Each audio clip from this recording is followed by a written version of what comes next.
Depuis le début janvier 2026, le système financier international traverse une phase de recomposition historique dont la portée dépasse largement les ajustements habituellement observés sur les marchés de capitaux. Un changement qui ne s'est pas imposé par une crise spectaculaire ou un krach brutal, mais par une réorganisation progressive et profondément stratégique des réserves mondiales. Pour la première fois depuis plus de 30 ans, les banques centrales étrangères détiennent désormais davantage d'or que de titres de la dette américaine. Une configuration qui n'avait plus été observée depuis 1996 et qui marque un tournant majeur dans l'architecture financière mondiale. Derrière cette évolution se cache un mouvement coordonné, porté principalement par les pays du bloc des BRICS. Pour les spécialistes des réserves internationales, il ne s'agit ni d'un simple ajustement, ni d'une réaction émotionnelle aux fluctuations des marchés, mais bien du reflet d'un changement structurel profond dans la manière dont les États cherchent à protéger leur souveraineté financière dans un environnement mondial devenu instable, fragmenté et politiquement risqué. Les chiffres confirment davantage l'ampleur de cette transformation. En 2026, le prix de l'or a atteint des niveaux jamais observés auparavant. Après avoir franchi la barre des 4 500 $ l'once, il s'est progressivement rapproché des 4 900 $, tandis que la dynamique haussière s'est également propagée à l'argent métal, qui a lui aussi dépassé des seuils historiques. La valeur totale des réserves d'or détenues par les banques centrales a donc atteint un record absolu d'environ 4 000 milliards de dollars. Cependant, les avoirs étrangers en bons du Trésor américain ont continué de reculer, tombant autour de 3 900 milliards de dollars. L'écart reste relativement limité en valeur, mais son poids symbolique est considérable. Pour la première fois depuis plus de 30 ans, la dette américaine n'est plus l'actif de réserve dominant la plus sûre. Ce basculement marque la fin d'une ère où les titres du Trésor des États-Unis constituaient, sans véritable alternative, le pilier central de la stabilité financière mondiale. Dans ce contexte, le rôle du Brésil apparaît comme particulièrement révélateur. Selon les données officielles, entre octobre 2024 et octobre 2025, la Banque centrale du Brésil a vendu environ 61 milliards de dollars de bons du Trésor américain, soit près de 27% de ses réserves libellées en dollars. Il s'agit de la plus forte réduction proportionnelle enregistrée à l'échelle mondiale sur cette période. Cette décision place le Brésil devant l'Inde, qui a réduit son exposition de près de 21%, et même devant la Chine, qui, bien qu'ayant vendu des montants absolus plus importants, n'a enregistré qu'une baisse proportionnelle inférieure à 10%.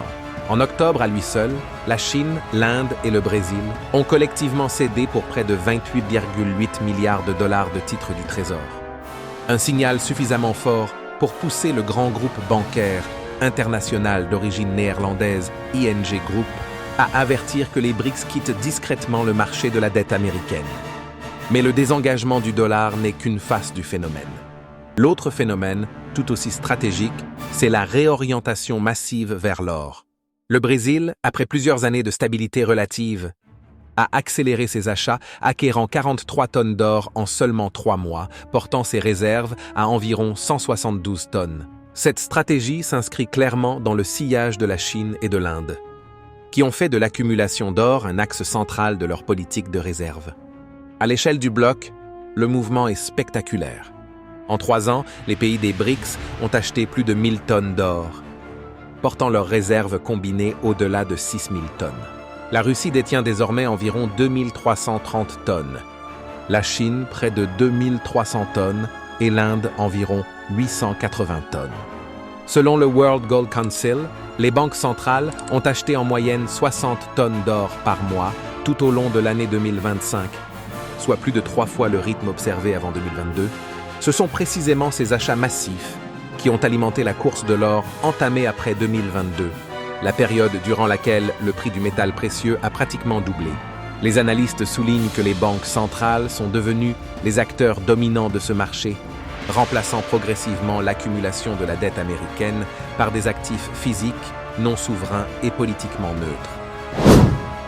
Avant de continuer, merci de vous abonner, likez la vidéo pour nous soutenir et référencer la chaîne. Continuons, cette diversification ne vise pas principalement la rentabilité. Elle s'inscrit dans une logique de long terme, axée sur la réduction des risques systémiques L'or n'est pas une promesse de paiement. L'or ne dépend ni de la solvabilité d'un État, ni de la crédibilité d'un système financier particulier. Il ne peut pas être gelé, saisi ou neutralisé par des sanctions financières. Dans un monde où le gel d'actifs souverains est devenu une réalité géopolitique, cette caractéristique est désormais centrale dans les décisions des banques centrales. À l'inverse, la dette américaine est directement liée à la trajectoire budgétaire, politique et institutionnelle de Washington. Or, cette trajectoire inquiète de plus en plus. Les déficits publics des États-Unis atteignent des niveaux records, plus de 38 000 milliards, la dette fédérale continue de croître à un rythme accéléré, et les politiques commerciales deviennent de plus en plus agressives. Dans ce contexte, de nombreux gouvernements considèrent que la concentration excessive de leurs réserves d'or en actifs libellés en dollars représente une très grande vulnérabilité. Ce phénomène est accentué par ce que les analystes appellent désormais l'effet Donald Trump.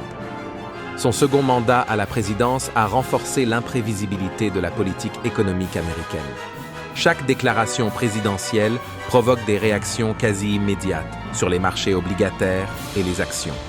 Cette volatilité pousse États et investisseurs vers des actifs de refuge situés hors de portée directe de la Maison-Blanche. Ni l'or ni l'argent ne peuvent être contrôlés, manipulés ou instrumentalisés politiquement par Washington. Cette indépendance explique en grande partie la migration progressive des réserves vers les métaux précieux. Elle se reflète également dans le commerce international. Un exemple emblématique, c'est la relation entre le Brésil et la Chine. Le Brésil, premier exportateur mondial de soja, et la Chine qui absorbe 60% et 66% des importations mondiales de ce produit, ont commencé à régler une partie de leurs échanges en monnaie locale, sans passer par le dollar. L'enjeu ne réside pas tant dans le volume immédiat de ces transactions, mais dans la tendance qu'elles incarnent.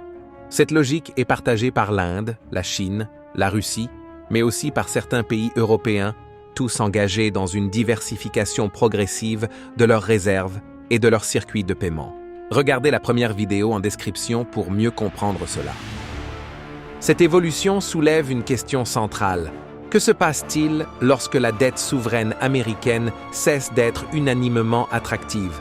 Les bons du Trésor restent le marché le plus liquide et le plus profond du monde. Ils conservent un rôle majeur comme actifs de refuge. Mais l'équilibre interne du système financier mondial a commencé à se déplacer.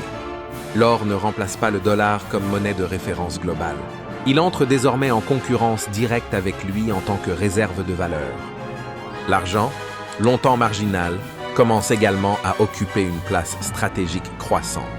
Il ne s'agit donc pas d'une fuite totale du dollar, mais d'une stratégie défensive dans un monde de plus en plus polarisé, marqué par la montée des blocs économiques rivaux et l'utilisation croissante des outils financiers comme armes géopolitiques. Le signal envoyé par la montée de l'or dans les réserves étrangères est clair. Les banques centrales ne souhaitent plus dépendre d'un seul pilier. Le fait que l'or ait dépassé les titres du Trésor américain dans les réserves étrangères pour la première fois en 30 ans n'est ni un accident ni un événement isolé. C'est le début d'un changement d'ère, porté par les BRICS, mis en œuvre de manière progressive, coordonnée et stratégique. Le dollar demeure la principale monnaie du système international, mais son hégémonie n'est plus incontestable. L'or a retrouvé une place centrale dans le pouvoir financier mondial, non pas par nostalgie, mais par adaptation. Dans un monde incertain, instable et de plus en plus conflictuel, les actifs tangibles redeviennent un ancrage de confiance. Ce que nous observons aujourd'hui n'est pas l'effondrement du système financier international, mais une reconfiguration profonde de son axe de soutien. Le modèle fondé quasi exclusivement sur la dette américaine montre ses limites.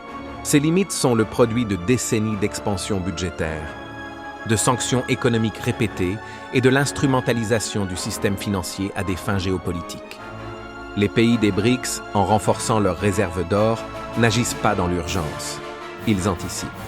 Ils cherchent à reconstruire une autonomie stratégique dans un monde où les actifs peuvent être gelés, les flux peuvent être interrompus et les monnaies instrumentalisées. Cette transition révèle également une transformation du rôle même des banques centrales. Les réserves internationales ne sont plus uniquement un outil de stabilisation monétaire. Elles deviennent un instrument central de souveraineté. Dans un monde où la finance est devenue un champ de bataille, Détenir des actifs physiques et politiquement neutres relève désormais de la sécurité nationale. La transition est lente, graduelle, mais profonde. Le dollar reste encore dominant, mais il n'est plus exclusif. Le retour de l'or au centre du système financier mondial n'est pas un retour en arrière. C'est une réponse rationnelle à un environnement où la prévisibilité a disparu. Le monde entre dans une phase multipolaire, plus prudente, moins dépendante d'un seul centre de pouvoir. L'or s'impose à nouveau comme réserve de confiance, rappelant que même dans un système ultra-financiarisé et numérique, le pouvoir réel continue de chercher refuge dans des actifs tangibles. Dites-moi en commentaire comment vous analysez cette situation. Si cette vidéo vous a plu, n'hésitez pas à liker et à laisser un commentaire, car chaque interaction permet de soutenir la chaîne et de diffuser cette analyse à davantage de personnes. Merci beaucoup, prenez soin de vous.